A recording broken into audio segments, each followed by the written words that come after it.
मध्य प्रदेश के विधानसभा उपचुनाव को लेकर शनिवार को कांग्रेस ने राहुल गांधी और प्रियंका गांधी वाड्रा की फोटो के साथ दोबारा अपना वचन पत्र जारी किया, जिस पर बीजेपी प्रदेश अध्यक्ष वीडी शर्मा ने तंज कसते हुए कहा कि जो 15 महीनों में कुछ नहीं कर पाए वो अब सप्लीमेंट्री वचन पत्र लेकर आए हैं। देखिए खास रिपोर्ट। 28 विधानसभा सीटों पर होने वाले उपचुनाव को लेकर कांग्रेस ने आज वचन पत्र जारी कर दिया है।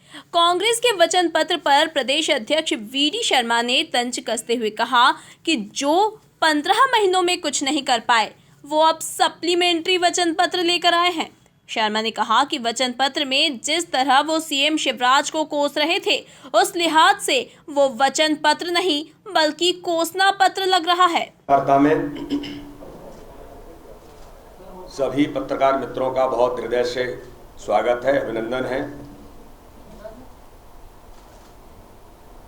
आज शक्ति की आराधना का पर्व प्रारंभ हो रहा है, इसलिए मैं आप सबको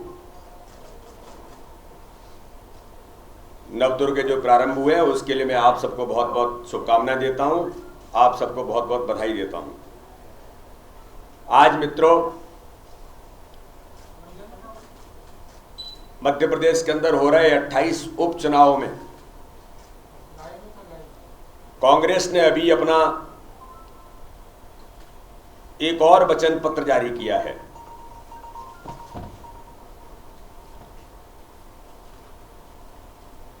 पहले तो उनको जो उनका वचन पत्र था जिसको उनको लागू करना था, उन 15 महीनों की सरकार में उन्होंने कुछ नहीं किया और उनको सप्लीमेंट्री वचन पत्र लाना पड़ा।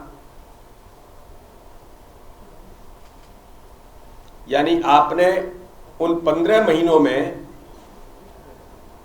जो आपका पहले का वचन पत्र था उसमें कुछ भी नहीं किया। दूसरा मित्रों, आपने देखा होगा, आप सब लोग तो प्रत्यक्षदर्शी हैं, आप लोग उनकी प्रेस कॉन्फ्रेंस के अंदर रहे होंगे। उस वचन पत्र में उन्होंने कोई भी घोषणा नहीं की कि वचन क्या दिया है, केवल वो कोसते रहे। यानी अगर वो 4 मिनट या 3 मिनट 5 मिनट जितना बोले हैं, उनमें मैंने गिना तो 5 बार तो उन्होंने शिवराज सिंह चौहान का नाम लिया। यानी वो वचन पत्र जारी कर रहे थे कि घोषणा पत्र जारी कर रहे थे। और उसके अंदर उन्होंने किसी भी प्रकार का उल्लेख न करते हुए उस वचन पत्र पर कांग्रेस का बाकी नेतृत्व कहां है, वहां लोग जो बैठे थे उनके किसी के नाम का भी उल्लेख करना उन्हें उचित नहीं समझा। तो कांग्रेस की जो हालात है वो आपने इस वचन पत्र के उसमें देखा है। इस दौरान उन्होंने महू के एक किसान का जिक्र करते हुए कर्ज माफी के नाम पर पूर्व सीएम कमलनाथ पर सफेद झूठ बोलने का आरोप लगाया। 6000 करोड़ रुपए भी जो आया वो एनपीए बैंक का जमा किया, जिसलिए डिफाल्टर किसान उससे बाहर हो जाएं। 2 लाख तक के कर्जे माफ करने की आपने बात की, वो नहीं किया। आपने इतिश्री करने के लिए वो सूची से बैंकों से डिफाल्टर बाहर हो जाए, इसके लिए केवल आपने बैंकों को पैसा दिया, किसानों का कर्जा माफ नहीं किया है। और दुर्भाग्य मित्रों, मैं आपके सामने 2-3 उदाहरण रखना चाहता हूं। मुझे कल किसान मिले, मैं सावेर की कल सभा में गया था। मेरे पास 3 किसानों ने आकर के कहा, धर्मेंद्र, मांगीलाल जी गोरा, ये महू के किसान हैं, इन्होंने मुझे बताया कि ये जो सर्टिफिकेट है 51,090 रुपए का इनका जो कर्ज है, वो कर्ज इनको कमलनाथ जी के हस्ताक्षर युक्त ये प्रमाण पत्र है। 3 लोगों के हैं, एक के नहीं है, 3 के हैं मेरे पास। 3 किसान आए थे, उन्होंने ये सर्टिफिकेट कमलनाथ जी ने दिया है। लेकिन मित्रों, मैं आपको डॉक्यूमेंट देना चाहता हूं कि ये किसान, इनकी किसान ऋण पुस्तिका के अंदर आप अगर ये देखेंगे तो ये 28/8/2018 को 51,090 रुपए किसान जमा कर चुका है।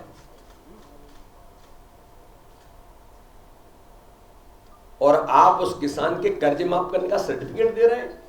यही बात हम लोग लगातार इस बात को कह रहे हैं, झूठे प्रमाण पत्र कमलनाथ जी तुमने किसानों को दिए, इसका जवाब आपको देना चाहिए। मध्य प्रदेश का एक एक किसान आपसे पूछ रहा है, ये 3 किसानों के मेरे पास जिस प्रकार के वो जो है, इन तीनों किसानों के रिकॉर्ड हैं कि जो किसान अपना कर्जा जमा कर चुके थे उनको आपने नंबर बढ़ाने के लिए फेक सर्टिफिकेट दिए, झूठ बोला, छल किया, कपट किया, किसानों से गद्दारी। कमलनाथ जी इस मध्य प्रदेश के किसानों से गद्दारी की है तुमने, जिस गद्दार शब्द का आप उपयोग करते हैं ना, गद्दारी किया आपने किसानों से। तो किसान कर्ज माफी हो। वहीं कांग्रेस के वचन पत्र में कोरोना मरीजों को पेंशन देने की बात पर प्रदेश अध्यक्ष ने कहा कि जब मध्य प्रदेश में कमलनाथ की सरकार थी तब कोरोना ने दस्तक दी थी।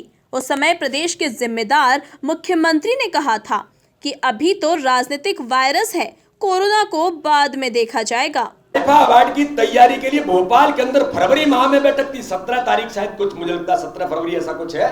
आप उसके रिकॉर्ड में कभी जाएंगे, पूछेंगे तो बताएंगे। आईजी, डीआईजी, एसपी, कलेक्टर सब इंदौर के कहां थे? भोपाल के अंदर थे। किस बात के लिए थे? आईफा अवार्ड की बैठक के लिए थे। एक लाइन कोरोना के संकट से निपटने के लिए मध्य प्रदेश के अंदर कुछ करना चाहिए, इंदौर के अंदर कुछ करना चाहिए। कमलनाथ जी ने एक लाइन नहीं बोला था। और एक वीडियो आपके सामने भी हमारे रजनीश जी बताएंगे कि जब आप लोगों ने पूछा, जब इनका अंतर्द्वंद अंतरकलह पटल पर आ गया, इनको लगा कि अब हमारी सरकार जा रही है,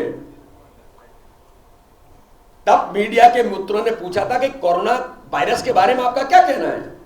कमलनाथ जी का ऑफिशियल वीडियो जिसमें वो कहते हैं अरे अभी तो राजनीतिक वायरस है, देखेंगे कोरोना वोरोना को। ये ऑफिशियली कमलनाथ जी कह रहे हैं।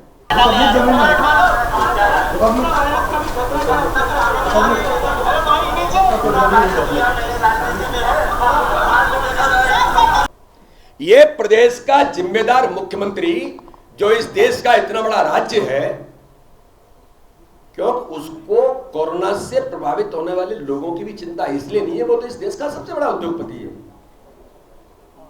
क्या लेना देना उनको। और मध्य प्रदेश को आपने कोरोना के महामारी के संकट में, मैं आज आपके मीडिया के मित्रों के सामने कहता हूं, आज आप चिंता करने की बात करते हैं, आपने कोरोना की महामारी के संकट में मध्य प्रदेश को ढकेला। इंदौर के अंदर जिस प्रकार से फैला, आप उन जमातियों को रोकने का काम करते थे, कर सकते थे, लेकिन आपने नहीं किया। बाकी आपकी हॉस्पिटल, ऑक्सीजन से लेकर के सारी जो व्यवस्थाएं बननी चाहिए थी, एक लाइन आपने तैयारी इस मध्य प्रदेश के अंदर नहीं की। ये दुर्भाग्य है। चलो आप देर से आए और दुरुस्त आए, और आप कोरोना के जो हमारे प्रभावित लोग हैं उनके बारे में कुछ बात किया था। लेकिन भारतीय जनता पार्टी की सरकार उन सब लोगों के लिए, कोरोना वॉरियर्स के लिए, जो लगातार जी जान लगा करके मध्य प्रदेश के अंदर काम कर रहे हैं, भारतीय जनता पार्टी ने तो केवल सरकारी तौर पर नहीं, सरकार ने तो भूमिका निभाई, भारतीय जनता पार्टी के संगठन ने भी सामाजिक भूमिका का निर्वहन करने में जान जोखिम में डाल करके मध्य प्रदेश नहीं पूरे देश के अंदर काम किया। लेकिन कमलनाथ जी को तो एक ही बात में आनंद था, अब वो आनंद यह था कि हम सलमान और जैकलिन के साथ फोटो खिंचवा करके कैसे हम मध्य प्रदेश का विकास कर सकते हैं। ये आरोप नहीं है। अब मैं तो एक संस्कारित परिवार का हूं, किसान का बेटा हूं, गांव का रहने वाला हूं, इसलिए कभी ऐसी भाषाएं हम लोग नहीं बोल सकते। लेकिन जो देखा मध्य प्रदेश ने, वो मैं आपके सामने कहना चाहता हूं कि जिस आईफा अवार्ड के लिए सलमान और जैकलिन और पता नहीं किन किन को लाने की आप बात कर रहे थे, इससे मध्य प्रदेश का विकास होगा, इससे उद्योग आएंगे। 700 करोड़ का प्रावधान आप करते हैं, कोरोना की चिंता नहीं करते हैं। और अगर प्रधानमंत्री आवास मध्य प्रदेश के अंदर आते हैं तो उनको आप कहते हैं 25% मैचिंग ग्रांट नहीं होगा, उसको वापस कर देते हैं। 2.5 लाख गरीबों के, झोंपड़ी में रहने वाले लोगों को मिलने वाले अधिकार को आप छीन लेते हैं। बीजेपी के मंत्रियों को रेड कार्ड बताने वाले दिग्विजय सिंह के ट्वीट पर प्रदेश अध्यक्ष वीडी शर्मा ने कहा कि बीजेपी चुनाव आयोग में दिग्विजय सिंह के खिलाफ शिकायत करेगी।